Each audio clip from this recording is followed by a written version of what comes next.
মূল্যবৃদ্ধি ৰোধ কৰক। মূল্যবৃদ্ধিৰ বিৰুদ্ধে সকলো ৰাইজে বিজেপি চৰকাৰৰ প্ৰতিশ্ৰুতি ৰক্ষা কৰক। দিনে দিনে বস্তুটো বাঢ়িছে কিয়? বিজেপি চৰকাৰে জবাব লাগে, জবাব দিয়ক। সাম্প্ৰদায়িক ৰাজনীতি বন্ধ কৰক। হিন্দু মুছলমানক ভাগ ভাগ কৰা নচলিব। গাঁও অঞ্চলত জব কাৰ্ডৰ কাম হোৱা নাই কিয়? বিজেপি চৰকাৰে জবাব লাগে, জবাব দিয়ক।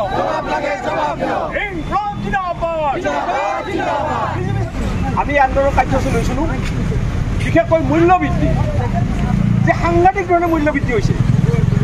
চৰকাৰীভাৱে মূল্যবৃদ্ধি বঢ়াই দিছে। আপোনাৰ ডিজেল পেট্ৰলৰ দাম বৃদ্ধি কৰিছে 1 টকা কৰি। আনফালে গাঁও অঞ্চলত কাম নাই আৰু চৰকাৰে যুৱকক ধ্বংস কৰাৰ কাৰণে আজি জিলাই মদ বিক্ৰী কৰাৰ টাৰ্গেট ধৰি দিছে। গোটেই যুৱ সমাজক ধ্বংস কৰাৰ কাৰণে তেওঁলোকে উঠি পৰি লাগিছে।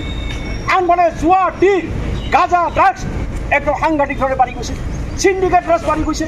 আপুনি যাওক মাটিৰ পৰা গোৱালপাৰালৈকে, আপোনাৰ বালা, ট্ৰাক, শিল কোনো চেকআপ নকৰে ফৰেষ্ট ডিপাৰ্টমেণ্টে।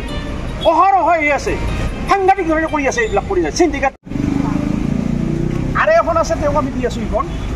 এইখন হ'ল যে আমাৰ অবিভক্ত গোৱালপাৰা জিলাত ধুবুৰী হেডকোৱাৰ্টাৰ, ধুবুৰীৰ ৰেট কৰি দিছে। আমি MP মহোদয়ক অনুৰোধ জনাইছোঁ যে এই ধুবুৰীত পেচেঞ্জাৰ ট্ৰেইন, কাৰণ ইয়াত ৰখিব লাগে, যাৰ ফলত আমাৰ ধুবুৰী আৰু গুৱাহাটী যোৱাত মানুহৰ সুবিধা হৈ গোৱালপাৰাবাসী।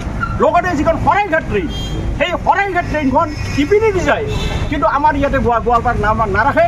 তেওঁলোকে ডাইৰেক্ট গুচি যায় হাওড়াত, যাৰ ফলত আমাৰ মানুহবিলাক গুৱাহাটী যাব লাগিব, নহ'লে নিবঙাইত যাব লাগিব। গতিকে আমি নৱনিৰ্বাচিত আমাৰ যিজন আমাৰ শক্তিশালী আমাৰ নিৰ্বাচিত সাংসদ তেওঁক অনুৰোধ জনাইছোঁ যে অন্ততঃ তেওঁ এই দুখন ট্ৰেইন ৰখাৰ ব্যৱস্থা কৰিছোঁ। আমি গোৱালপাৰা জিলাবাসীয়ে তেওঁৰ পৰা বহুত আমি আশা কৰিছোঁ। আমি পৰৱৰ্তী পৰ্যায়ত আমাৰ যিবিলাক দলৰ সমস্যা আমি যৌথভাৱে একেলগ হৈ আমি এই সমস্যাৰ সমাধান, বিশেষকৈ গৰাখহনীৰ সমস্যা, ৰেচন কাৰ্ডৰ সমস্যা, মাটি কাটি উচ্ছেদ কৰি যিটো বিচাৰিছে তেওঁলোকে, গৰু ছাগলীৰ নিচিনা যি উচ্ছেদ কৰি আছে তেওঁলোকে, সেই বিৰুদ্ধে আমি ঐক্যবদ্ধ আন্দোলন কৰিম। এই আশা ৰাখি আজি আমি এই আমাৰ এক ঐক্যবদ্ধভাৱে ৰাইজৰ যিখিনি কথা কৈছে আমি আপোনালোকৰ হৈ আমি কাম কৰিম।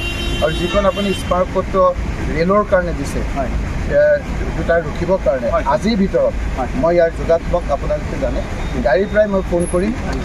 আজিৰ ভিতৰতে মই চিঠি লিখিম আৰু লিখাৰ প্ৰতিলিপি আপোনালোকৰ ইয়াত যদি ফোন নম্বৰ দিছে মই আপোনালোকক জনাম।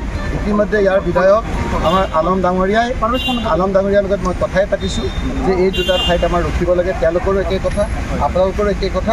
গতিকে মই আপোনালোকক এইকেইটা দিনৰ ভিতৰত আমি কি কৰিছোঁ সেই কথাখিনি জনাম আৰু এটা যোগাত্মক আমি সঁহাৰি পাম বুলি মই আপোনালোকক চেষ্টা কৰিম। এইখিনি কথা মই কৰি আপোনালোকক জনাম।